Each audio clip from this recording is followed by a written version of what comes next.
first off, can I just make the point? The business name I'm very envious of because I love when someone can incorporate their their name or their part of their identity into a business. And of course, you had a very kind of an easy one into that, right? With capturing good. Yeah. Tell me about that. I suppose something as trivial as that of starting the naming of your business. Was that always kind of the direction you wanted to go, or did you have a few ideas? I had a few ideas. I suppose I would have got advice too on it. Um, it was nice to tie the name in with the company, and I think it ties in very well. There's a lot of things that you could say, like we have a good Yeah. product. Um, so it just ties in very well with what we actually do. And I suppose it was just a given, Yeah. when someone suggested it to me, it just fell right, Yeah, for you know, sure. and we went with it. No, for sure. It's great. So give me capturing the kind of the 30-second rough pitch for people that don't know your business, kind of can you explain it? Sure, I can, of course. So we are producers of a farmhouse ice cream. So we are dairy farmers just outside Kinsale in a small village called Noble. And we use the milk and cream from our cows to make our ice cream. So Tom, my husband, milks the cows, and I straight away take that milk and cream and start the process to make our ice cream. So as I said, always it goes from field to freezer Mhm. in one day. And you Deadly. can't, yeah, and you can't get fresher. It tells its own story. And I do feel, that's probably the key to my product. Yeah, no, for sure. Well, so bring me back, capturing the kind of the early days Hmm. starting the business. Someone just Sure. commented there, where do you find these gems, Evan? um, yeah, so bring me back, captain, to the early days starting the business. Yeah. Talk me through that kind of experience of actually starting the business. Yeah. So I suppose immersed here in daily farming life, we overlook the Atlantic Ocean and we're surrounded by five beautiful beaches. I am a mum and I would have spent some time with the kids at the beach. And I suppose I've business background myself, and I suppose it was just a niggle in the head always. Is there something that we could produce with our milk? Is there a product that I could bring to the market? And it was just an idea. I suppose I got time then and I did a lot of market research. And in doing that, it just, I suppose, opened my eyes to other farm producers and what they were doing. And it gave me, I suppose, the initiative and the drive to maybe explore my idea further. And I did that. And I suppose for me, what was very obvious really was ice cream. It's just down to really, like, I always, I suppose, associated ice cream with happy family memories. I have four children. Um, it tied in lovely with the farm. It ties in lovely with our location, and we do have the main ingredient for ice cream, the milk. Yeah, no, for sure. When you were doing your market research on the business, Hmm. I'm sure you would have looked at the kind of some of the people out there, maybe the kind of leaders and even in the global space, or Ben and Jerry's, etc. What, like, I suppose when you look at the bigger brands that are now sat alongside yours on shelves and freezers and stuff, what sort of competitive advantage do you think you can have over them? Yeah, so we're only 3 years up and running. So I think the main thing when it comes to sitting alongside Ben and Jerry's is the cost. And the cost for me to produce versus the for them to produce is a lot more expensive. So that's where my business really, has to grow to meet them. But I suppose I do have, well, in my mind, a superior product. Mine main ingredient is fresh milk. Um, and I do feel that the ice creams that are currently on the market, even the fact that they're imported, um, it kind of, I suppose, brings a new trend back to the Irish marketplace, that we do need to support local. We do need to see Irish brands be given a chance to get space on retail shelves and keep the industry and, the money in the country, rather than sending it back out again. And I suppose that's one thing that I feel it would allow me the chance to grow my business and to be more competitive with the likes of the Ben and Jerry's and the big ice cream brands out there, which are mass producing. Like when I make my ice cream, I make it in 6 liter batches, and Wow. everything, yeah, and everything is spoon filled into the ice cream tubs currently. I don't have major machinery. Um, and these are all huge investments and things that I would have to put into my business if I was to grow it. So the one advantage I have really is that I am 100% Irish. We have our own dairy cows, and we have the main raw ingredient, which is milk and cream, to go into our ice cream.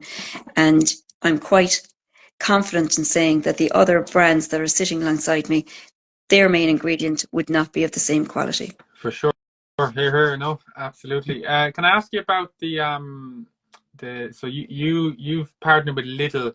You're in nationwide with Lidl as part of the Kickstarter program, which seems an amazing, for me anyways, looking at the outside, it's been quite exciting to actually be able to go into Lidl and find like loads of, quality Irish products. But you said there you everything's handmade and 6 liter tubs and stuff like that. How was that process in terms of now you've gone to quite a large scale, right? You're producing a huge amount of product. How do you manage that? A lot of hard work. Yeah, It really is down to planning. The program that I'm on with Lidl currently is a Kickstart program, so it gives a producer a chance to take their product to a nationwide market. So for them, they have given me a quantity to produce. Now it is quite a large quantity for the likes of a producer like myself, who is small, but at the same time, um, it was a Dragon's Den pitch, right. and they were quite competitive. There would have been over 100 products there showcased on the day, and they chose me. And I'm honoured to have got a place on the Kickstart program. It's a great boost for my business, but it does show me that, the Lidl and the other retail, we'll say, buyers are looking to have fresh, quality Irish products on the shelf. And it's very supportive to see that, like, they're getting behind Irish producers. And, I'm delighted, not alone for me, but for the other products. And I have an insight into them. And, it does open your eyes when you see the variety of products that are out there at the moment in Lidl. So I suppose for me to deliver the quantity, I did have to do a lot of planning. Yeah. And it is down to, knowing your product. It is down to, working obviously with your shelf life and planning your production days. And, thanks be to God, I got there and I delivered my products on time, and they are on the shelf currently. So was there any level of scaling up in the business when you got that contract with Lidl? Was there any level of, okay, we now need to order this large equipment or whatever, or was it just the same process? I used the same process. Yeah. Wow. It was just down to hard work. Obviously putting in a lot more hours. And that's the thing behind it. Like when you're mass producing with very large equipment, they probably are doing this in a fraction of the time. I would have put a lot more hours into producing what's currently on the shelf. I worked hard to get that product there. But this is the work that you have to do when you're a new business, a new person there trying to break into a market. You have to put the work in. You can't count the hours. You have to have, that dream, that desire to see that product on the shelf. And the work really is irrelevant. You have to make it happen. Very good. What, Catherine, is the hardest part? Maybe I'm throwing you under the bus a little bit here, but what's the hardest part about running a business like yours, a food product business? Is there anything that stands out that just is a real challenge in that. I suppose, for me, I'm solo. I do it all myself. There's a lot of pressure, I suppose people don't talk about that. There's so many decisions to be made. Do you switch off? I don't know. Do you really ever switch off? There's so many things to decide on. Not alone are you a new business, but then you're providing, or you're taking your product to a nationwide market. You're dealing with every problem that comes your way. There's no manager underneath you you've delegated to. You have to do it all. If there's a shortage of supply of ingredients, if your tubs haven't arrived on time, well, that's what are we going to do? We have to think outside the box. You have to keep the show on the road, and you have to keep going. I suppose you just have to take every day as it comes, and you have to do your best, and there's no more you can do, Very good, yeah. Two final ones, Catherine. I'm really enjoying chatting to you, and I appreciate your time. Thank you. So talking about then the future of the business, obviously you're in all the little stores now, which is an amazing achievement to have gotten that. What, I suppose, where would you like to see the business? What would the kind of ultimate goal for the Good Dairy Company be? I suppose I'm very proud of my product. That's the main thing. And I'm very proud of what I have developed. I do feel when I look at the marketplace and I see what ice cream is on the market, there is an opening for a company like mine. There is an opening for an artisan farmhouse ice cream. And I can't see why it shouldn't be on the shelves in retail stores. It breaks my heart to see a lot of ice cream being imported into the country, and there's quite a lot. And I just feel for the likes of me, like I'd love the opportunity. I love to have doors open for me and be given the chance to provide the marketplace with my ice cream. And I suppose Lidl have given me a taste of that.